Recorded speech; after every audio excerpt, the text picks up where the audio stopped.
my colleagues in the proposition, my worthy opponents whose false smiles only conceal their sheer embarrassment at having to defend the seemingly indefensible, members of the Calcutta Debating Society and Calcutta Club here, all of whom know in their heart of hearts that the criminal justice system in this country is broken.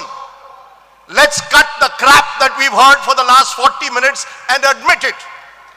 I find it bizarre, frankly undergraduate, that members of the opposition have chosen to engage in wordplay and look at those two words often and seldom to try and defend the indefensible, including Orgo Sengupta, who went to the same university as me, but do not judge people even if they've gone to the same university. And even more bizarrely, my former colleague Barkha Dutt says, justice is not being often demanded because there are no candlelight vigils. Madam, you confuse demand only with candlelight justice and online campaigns. You do grave disrespect to each and every Indian citizen who wants justice for himself or herself when they are on the wrong side of the law. It's a grossly elite proposition that you throw before us, only designed to confuse and detract from the real seriousness, which is quite simply the fact that justice is not delivered in this country to those who are powerless, who are poor, and who are marginalized. The essential point is that those who have influence and access to the system of which the worthy judge was once a part of are the ones who get justice in this country. And we must admit that, and admit it with candor. I am in a gathering with distinguished jurists and lawyers, so I'm a little careful of what I say. But I want to say this today. Not a tale of two cities, but a tale of two journalists must be told to you to understand how this country works. In October, or rather November 2020, a vacation bench of the Supreme Court, headed by the distinguished former Chief Justice D.Y. Chandrachud, sat on a Saturday because Arnab Goswami, another former colleague of mine, who had been arrested, I believe wrongfully, by the Maharashtra government in a case of abetment for suicide and spent all of 6 days in jail. The court opened on a Saturday to ensure Mr. Goswami was given his constitutional freedom. Mr. Chandrachud spoke of liberty at the time. Mr. Goswami had rightly demanded justice as each and every citizen does. The court delivered by granting him bail and his freedom. Well done, I say to the court. But then turn to the case of another journalist, Siddhi Kapan, arrested a month earlier in October 2020 while he was on his way to Hathras to report on the gang rape and death of a 19-year-old Dalit girl. At the time of his arrest, he was working with the Malayalam news portal, was the secretary of the Kerala Union of Working Journalists. Arrested on 2 charges, UAPA and PMLA. He was granted bail in the UAPA case in September 2022, finally released on bail only in February 2023, more than 2 years since his original arrest. Today I ask this august house, what is the difference between Arnab Goswami and a Siddhi Kapan, both of whom and whose families knocked on the courts demanding justice? Quite simply, Mr. Goswami is a recognized face, a prime-time news celebrity anchor. Mr. Kapan was an unknown journalist burdened by his anonymity and, dare I say, his name and religious identity. That, my friends, is the reality of our courts, including our judges who speak loftily about liberty and freedom. Today I ask you, my friends, what is the justice being delivered to Kashmiris arrested under the Public Safety Act, a draconian preventive detention law under which people can be arrested and kept in jail for 2 years without trial or charges? Are you telling me that family members are not demanding justice for them? The fact is, the justice is not delivered for them.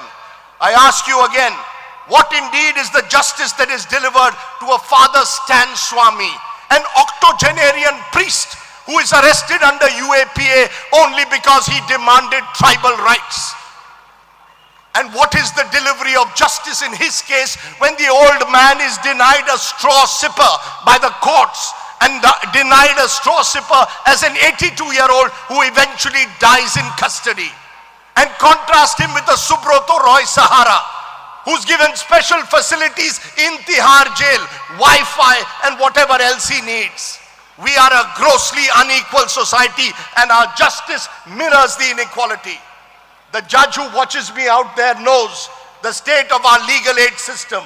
He knows how many lawyers actually will appear pro bono for those who are denied access to justice. And that, my friends, is the reality of the topic we are confronted with today.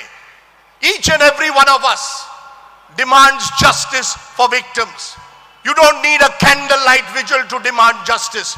You need a heart and a conscience that believes in the Constitution our founding fathers and mothers gave us. And if you do, then you want equal access to justice above all else. But the fact is, there is an entry barrier. And that entry barrier is what you must focus on when you say justice is seldom delivered. The great Martin Luther King, for example, said, "Justice denied anywhere diminishes justice everywhere." I want to give you a case today, which I believe should settle this argument once and for all. It's the argument and the case, the particularly poignant case of poet and Delhi University professor Gian Sai Baba. He was dubbed a Naxal sympathizer. He spent 8.5 years in jail, much of it in solitary confinement. In October 2022, he was acquitted by the Bombay High Court, and yet quite extraordinarily, a special sitting of the Supreme Court was called on a Saturday to reverse the acquittal and stay the High Court order. Was Gian Sai Baba a professor who's 90% disabled? 90% disabled, such a grave risk to society that the court was unwilling to even wait till Monday to hear the matter, that there was such great urgency to send him back to jail. Gian Sai Baba, my friends, died last year. The years in jail had taken a heavy toll on his body. Is anyone in the opposition or anyone in this audience telling me that his family did not demand justice only because they didn't take out a candlelight vigil? The truth of the matter is they demanded justice. It was not delivered. Are you telling me that the family of Umar Khalid, who for the last 4 years has been in jail in a case which has not even charges been filed, his family does not demand justice? The truth of the matter is the same judges who pronounce loftily in gatherings like this about life and liberty are selective in their wisdom when it comes to the poor and the marginalized. And that, ladies and gentlemen, is the reality that must stare us in the face. Yes, and this audience knows it better than anyone else. It was great to see you out on the streets protesting spontaneously on RG Car. And yes, you did demand justice. And yet, to a large extent, you have got justice to the point where the Chief Justice of India even decided to live stream the RG Car case. But I ask you tomorrow, in a country where you have women being raped and murdered in different parts, how many of our judges will live stream cases that have less high-profile publicity? And that, my friends, is the real story of India. Just as we are a grossly unequal society, when 10% of our population accounts for 70% of the income, the truth of the matter is that 10% also has access to the law that the poor and the disadvantaged do not. Which is why the proposition is simply where your conscience must lie. And I appeal to your conscience as people of this great state of Bengal and India. Your conscience must tell you once and for all that we have a broken criminal justice system, whereas a Niti Aayog report said it will take 324 years to clear the backlog of cases in this country. 324 years. I won't be around then. I don't think any of us will be. But this nation must live on. Thank you very much.